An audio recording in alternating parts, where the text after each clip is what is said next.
जिस स्पेसिफ़िक मामले के ऊपर मैं आपको ऑन बोर्ड लेना चाहता हूँ, ये थाना रमना इस्लामाबाद में एक एफ़आईआर 255/23 जो है वो दर्ज हुई थी, जिसमें इमरान ख़ान साहब जो हैं वो शामिल तफ्तीश हुए हैं। और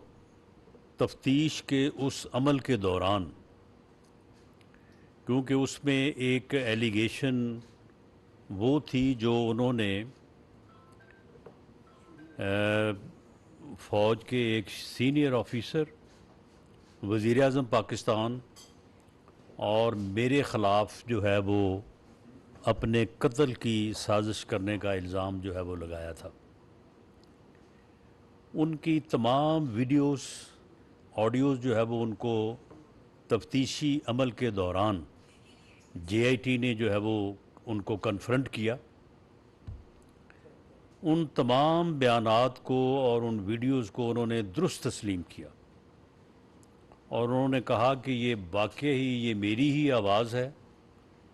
और ये मैं ही जो है ये बयानात जो है वो जारी कर रहा हूँ। लेकिन जब उनसे सवालात पूछे गए तो तफ्तीश के उस अमल के दौरान इमरान ख़ान साहब ने इमरान ख़ान को झूठा, मक्कार, बेबुनियाद इल्ज़ामात लगाने वाला जो है वो साबित किया और उन्होंने ये बरमला इस बात का एतराफ़ किया कि ये जितने भी बयानात हैं इनकी कोई बुनियाद नहीं है और कोई सबूत नहीं है। जब उनसे पूछा गया कि आपने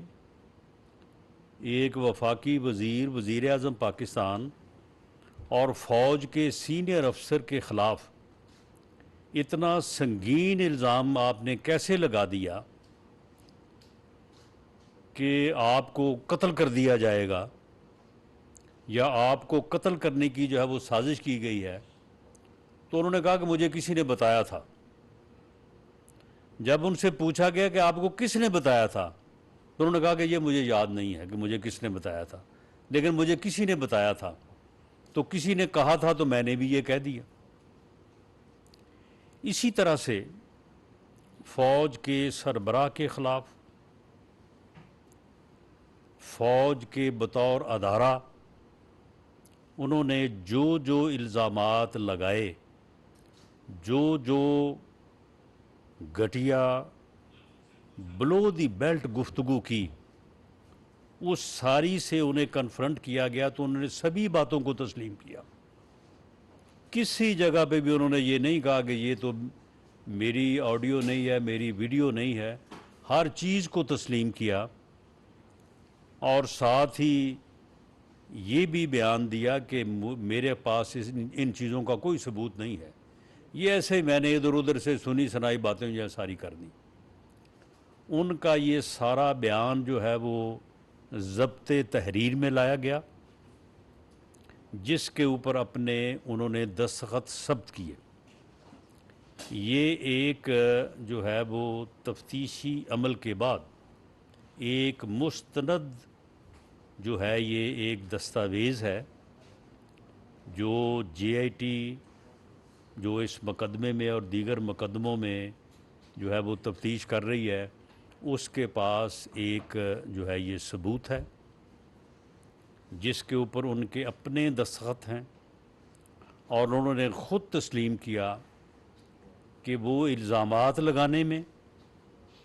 झूठ बोलने में और घटिया इल्ज़ाम तराशी करने में जो है वो कोई मिसाल नहीं रखते। बग़ैर सबूत, बग़ैर किसी जो है वो एविडेंस के इस किस्म की इल्ज़ाम तराशी करने के जो है वो माहिर हैं। और यही वो इल्ज़ाम तराशी है जब उन्होंने फ़ौज के आला अफसरों के नाम लेके अपने कत्ल की साजिश करने से मुतल्लक नौजवान नस्ल को गुमराह किया। अपने जो पार्टी में जो लोग थे उनके जहनों में जहर इंजेक्ट किया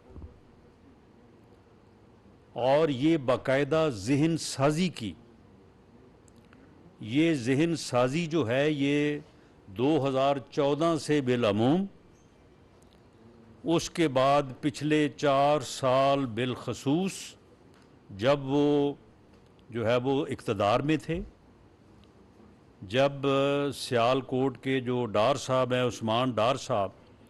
जब वो कहा करते थे कि 10 लाख नौजवानों की हम एक फ़ौज तैयार कर रहे हैं, ये वो बयानात हैं जो आज बड़े रेलेवेंट हैं। ये एक टाइगर फोर्स 10 लाख नौजवानों की तैयार कर रहे थे और इसका मकसद वही था जो 9 मई को इन्होंने हासिल करने की कोशिश की। बेदरेग जो है वो पैसा, सरकारी पैसा खर्च किया गया, सरकारी वसाइल का बेदरेग इस्तेमाल किया गया। कोविड से मुतल्लिका जो अमदाद पाकिस्तान को मिली उसे कोविड पे कम, और इस मुस्टंडा फौज जो थी, जो टाइगर फोर्स के नाम से बनाई गई थी,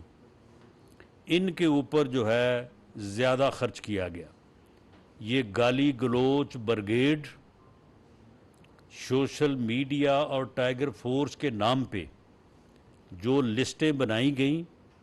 इनको बाकायदा सरकारी खातों से अरब-हार रुपया जो है वो इनमें तकसीम किया गया। इनको लोन भी दिलाए गए और इस तरह से जो है इन लोगों को जो है वो इकट्ठा किया गया। ये सारी तहकीकात जो हैं ये हो रही हैं और इस सिलसिले में भी जो है वो काफ़ी हैरान कुन किस्म के आदादो शुमार जो है वो आने वाले दिनों में आपके सामने आएंगे कि इमरान खान नियाज़ी इस मुल्क में बाकायदा तौर पे सरकशी और बगावत की तैयारी कर रहा था। ये इस मुल्क में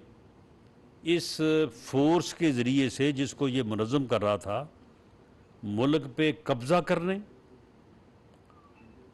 और मुल्क पे जो है वो इस तरह से काबिज़ हो के अपना जो है वो घटिया एजेंडा जो है उसको नाफज करने की कोशिश कर रहा था। और ये मैं समझता हूँ कि इस मुल्क और आवाम की खुशबख्ती है कि 9 मई को इसने अपने इस एजेंडे पे अमल दरामद के लिए ऑपरेशन और जो है वो अपनी गिरफ्तारी को एक रेड लाइन के ज़रिए से जो है वो सामने रखा और ये कहा कि जब मुझे गिरफ़्तार किया जाएगा तो उसके बाद ये बाकायदा 1 साल से इस बात की तैयारी, ये गुलेल फोर्स, ये पेट्रोल बम्प्स और ये सारी चीज़ें जो हैं ये बाकायदा मुनज़्ज़म तौर पे ये तय था कि कौन क्या करेगा, किसकी क्या ज़िम्मेदारी होगी और किस तरफ जाना है और किस शहर में किस जगह पे जाके जो है वो इन्होंने हमलावर होना है। तो ये सारी चीज़ें जो हैं ये तय थीं और उसके मुताबिक इन्होंने 9 मई को जो है वो पाकिस्तान के ऊपर कब्ज़ा करने, पाकिस्तान की दिफाई कुव्वत फ़ौज पाकिस्तान को तकसीम करने, उनकी तनसीबात पे हमला करने और शुहदा जो कि हमारे दिफा का और पाकिस्तान की सालमियत का काबिले फ़ख्र असासा हैं, उनकी यादगारों को बेहुरमत करने, उनके मुजस्समों की तोड़ फोड़ करने, उनको जलाने की जो है ये जसारत की। और इसके ऊपर उनका ये ख़याल था कि शायद अवामी रद्द-ए-अमल जो है वो उनके हक़ में होगा, लेकिन वो रद्द-ए-अमल जो है उन्हें जो है वो बिल्कुल सरप्राइज़ मिला। वो रद्द-ए-अमल जो है वो बरक्स हुआ और आवाम जो है वो अपने शुहदा के साथ, अपने शुहदा की फैमिली के साथ और अपनी मसल्ह अफवाज के साथ और हुब्बुल वतन क़ुव्वतों के साथ जो है वो अवाम खड़े हो गए, और उसके नतीजे में जो है ये शरपसंद और मुर्तकब जो ये चंद सौ लोग हैं, इनके ख़िलाफ़ जो है वो अब कानून पूरी तरह से हरकत में है। और इस सिलसिले में जो JITs जो है वो बनी हैं, और इसी तरह से जो इन्वेस्टिगेशंस हो रही हैं